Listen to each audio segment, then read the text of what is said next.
All right, so we're looking at Quiz 6 from Organic Chemistry 2 in the spring 2019 semester. And this is covering basically chapters 16 and 17, which is looking mostly at aromatic systems and looking at the reactivity of aromatic systems. All right, so let's look at question 1 here. We've got our buddy benzaldehyde, and we're putting that under our halogenation conditions, right? We've got a halogen, and then we've got a Lewis acid catalyst, right? So some kind of metal halide catalyst, right? So that's kind of what we're looking for. So now here's what the question is, right? It's predict the major product and explain why, right? And explain why that is. So remember, if we just have a plain aromatic ring, right? If we do this reaction,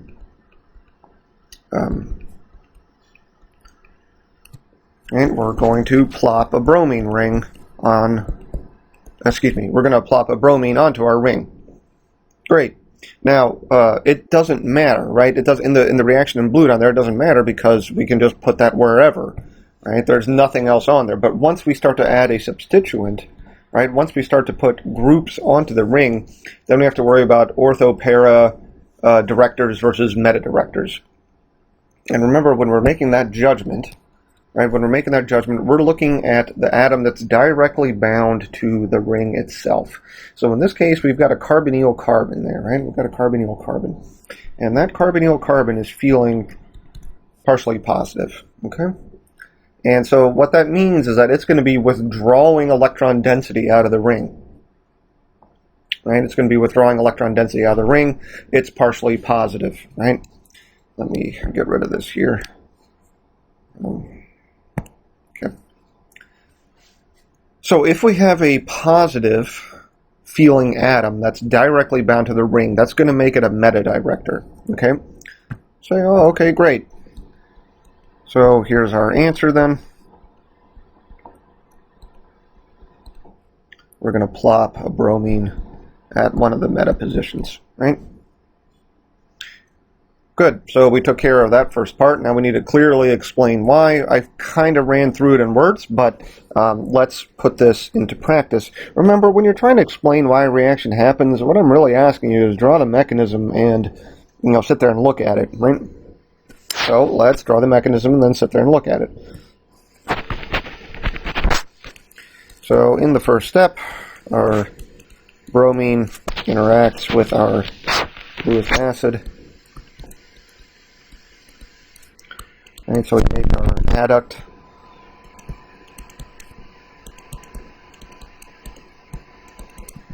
Let's get this all drawn out here. Sure, we can do it like this.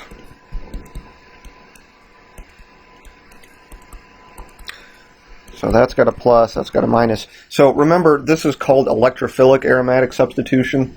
Right, so we got to generate a good electrophile, and that's what this complex is, right? It's generating a good electrophile. Now, again, I don't want to go into a 30-minute lecture here about, formal charges and what they mean and all that kind of stuff. But basically what we're setting up in this case is this bromine here. Maybe let me change to a different color. Let's draw him in green. Make it a little bit easier to follow. So this bromine here in green, right? That's going to get attacked, right? That's feeling pretty darn positive.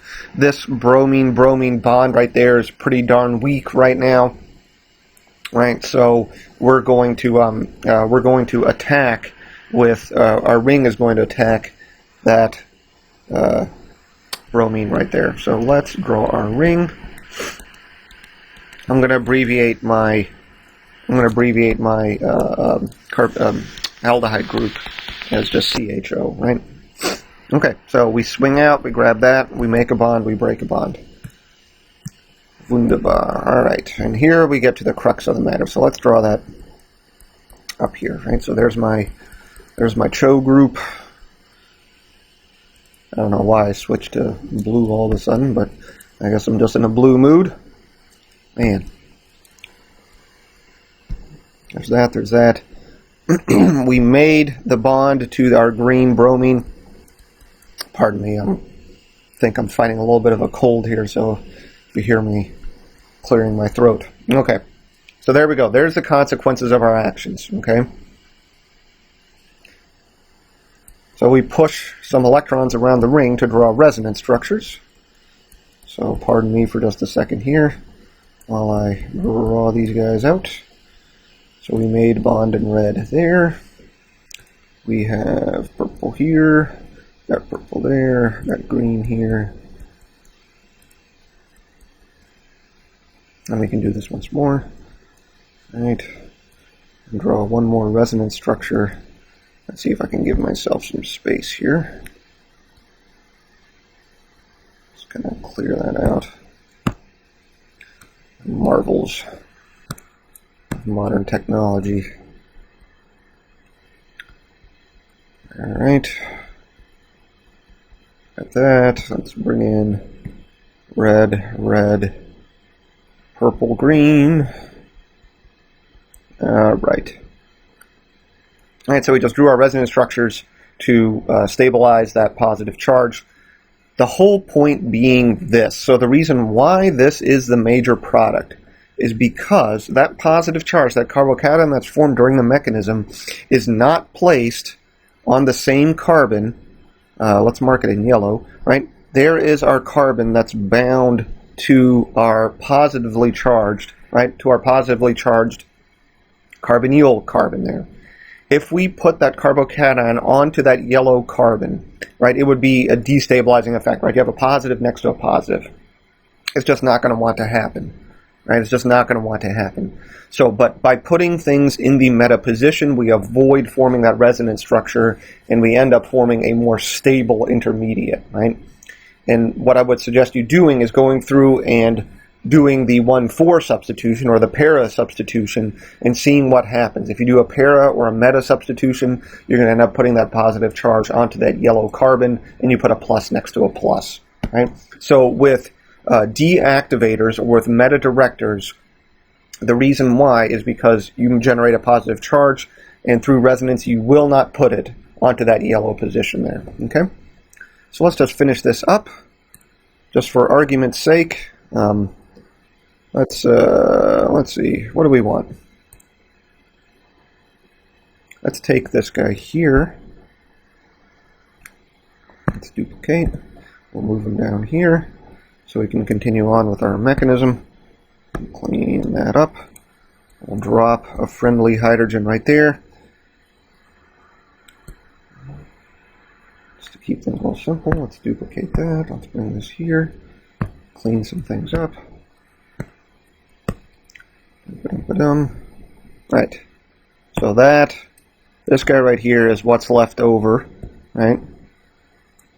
And this guy here is what's left over after our initial attack by the bromine. So we can send that bond in, right? We break the aluminum-bromine bond. The bromine grabs that hydrogen. The hydrogen falls down to reform an aromatic ring, right? And the consequences of our actions here would be, right, this guy gets reformed. And let me bring in the correct colors. Right, we just reformed that black bond there. And then here's the other two pi bonds that originally started. Okay, cool. So here's our explanation, right? And, you know, this is our mechanism for electrophilic aromatic substitution, right?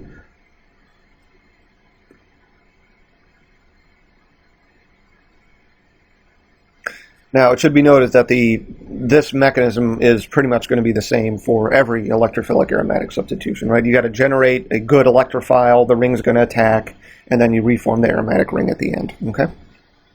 But always pay attention to ortho-para directors. All right, so we go to something a little bit more simple, right? Now it's just, you know, kind of the flashcard reactions. So we've got an isopropyl, we got an alkyl, derivatized ring. Alkyl groups are ortho-para directors, although remember, or that gives us two options, right? Ortho-para, there's our ortho positions, and there's our para position. So in reality, right, we can add our group to either one of those green or red carbons. and that would be an electronic argument, right? Or electronically, we could argue by adding to those green or red carbons, we would generate a carbocation that could be stabilized by putting it onto the electron, or putting it onto the carbon of the electron donating group, right? We could put it next to the electron donating group, which would stabilize it. But we've got to also pay attention to sterics. We've got an isopropyl group there, pretty bulky. That means we're probably going to favor our para substitution in this case, right, over our ortho substitution.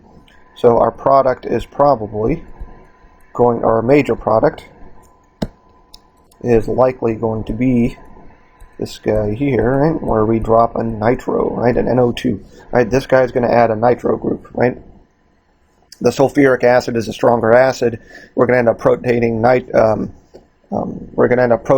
our nitric acid there to generate, this species in solution, which gets attacked, right? So there's our electrophile. It's a really powerful electrophile, and our ring reaches out and grabs that to do a nitration. HCl and tin, right? We could do HCl and iron, HCl and zinc, right? Any of those. Those are reducing conditions, and that's going to be used to reduce our nitro group.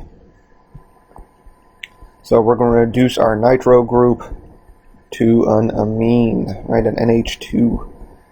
It's really hard to add an NH2 group directly using electrophilic aromatic substitution, and so we add a nitro group there, and then we can reduce it. But we'll learn a little bit about why, or what we can do to add an amine group directly. But there it is, okay? Nitric acid and sulfuric acid, nitration, HCl and zinc, HCl and tin, HCl and iron. Any of those will be reducing conditions, and we take a amine, take a nitro group down to an amine. All right, last question here, a little bit of a review. Magnesium and THF, right, that's Grignard conditions, right? So we're going to turn this into a Grignard, and then put this into deuterated acids. So basically all we're trying to do with this reaction here is drop a deuterium somewhere on our ring, right? So if we're trying to deuterium label something for NMR purposes or something like that, then, that would be something that we could pursue. Okay? All right, so here is our quiz, right? There's our answers for this. And so we are, remember, you need to know our mechanism there, and then our answers here. Make sure you guys are studying through for the different reactions that we have.